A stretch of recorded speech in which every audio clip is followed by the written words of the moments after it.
Boa noite, gente. Aqui é Eduardo Carvalho. Vou falar sobre esse livro aqui, A Próxima Onda, Mustafa Suleyman e do Michel Pascal. Tá?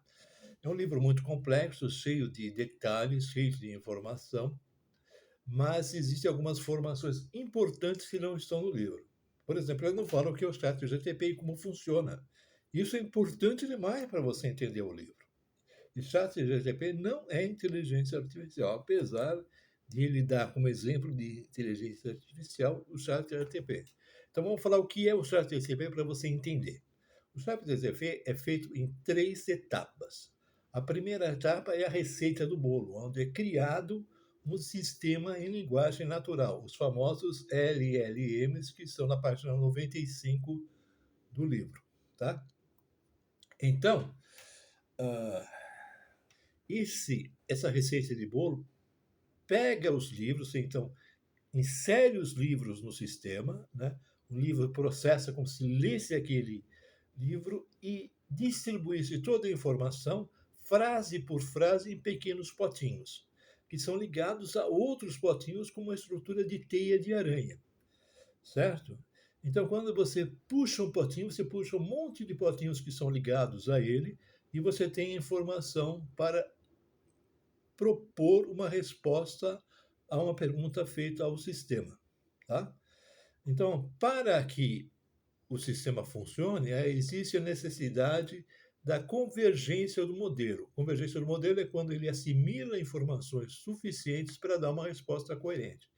Para fazer isso, ele tem que assimilar milhões de livros, certo?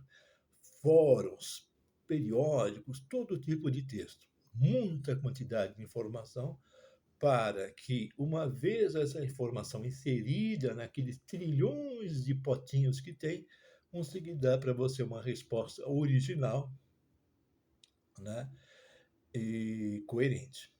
Tá? Então, você pega, cria o sistema, faz a receita de bolo, depois faz a parte de pesquisa, que insere as informações, certos livros no sistema, depois encerra a pesquisa e começa o sistema a ficar operacional. Certo? Então, no momento que o sistema operacional, não existe mais a fase de pesquisa. E o ChatGPT não manipula a informação, ele simplesmente pega a informação que foi inserida nele e repassa para você, alterando algumas etapas da linguagem utilizada. Ou seja, o modelo de linguagem é feita uma pequena modificação, mas não no conteúdo. Não é um sistema inteligente, é um sistema que simplesmente pega a informação que foi inserida. Então, normalmente, essa informação tem um viés. É impossível não ter um viés, porque é feita por pessoas. E as pessoas têm tendências, têm algum tipo de característica distinta, né? Tá? Então, por exemplo, numa vez que você tem o sistema em operação, né, você pergunta para o sistema, por exemplo, quantos personagens tem nas 100 primeiras páginas da Bíblia? Aí ele pega, dá uma resposta para você. Aí você fala para ele: opa, mas a humanidade não está, é um personagem nas 100 primeiras páginas da Bíblia? Ele fala: sim, a humanidade é um personagem. Então me dê a relação completa. Normalmente ele dá aquela relação, mas normalmente falta a humanidade. Por quê? As informações, o período de pesquisa já terminou, certo? Então você não pode confiar muito no chat dele, porque ele comete muitos erros e não é um sistema inteligente. Uma outra coisa, certo? Você faz uma pergunta do chat GTP sobre um assunto que não seja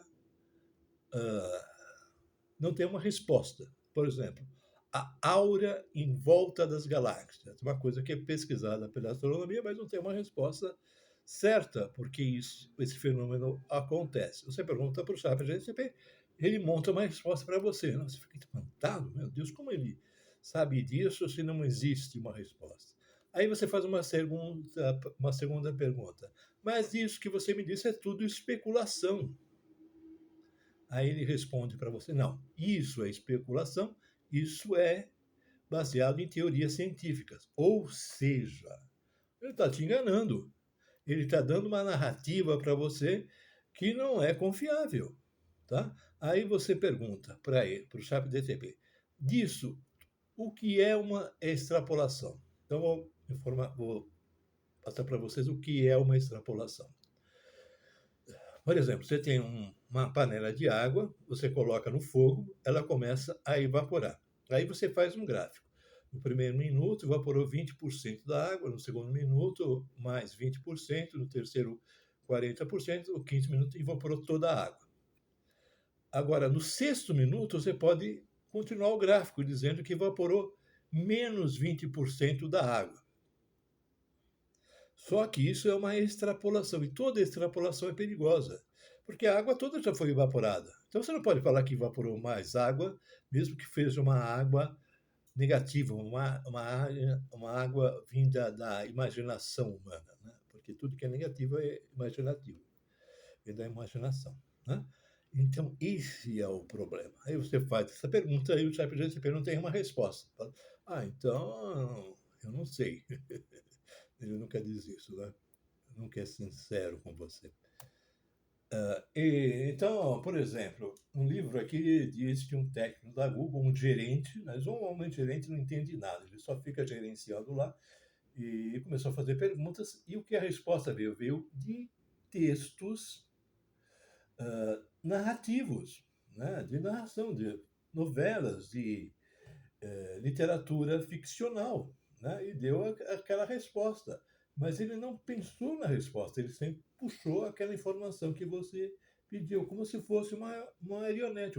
Você puxa o barbante e ele se movimenta, mas ele não consegue se movimentar sozinho. Você tem que puxar o barbante, entendeu?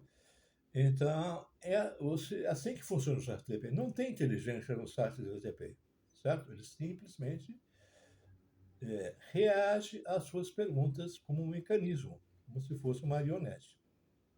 Tá? Aí ele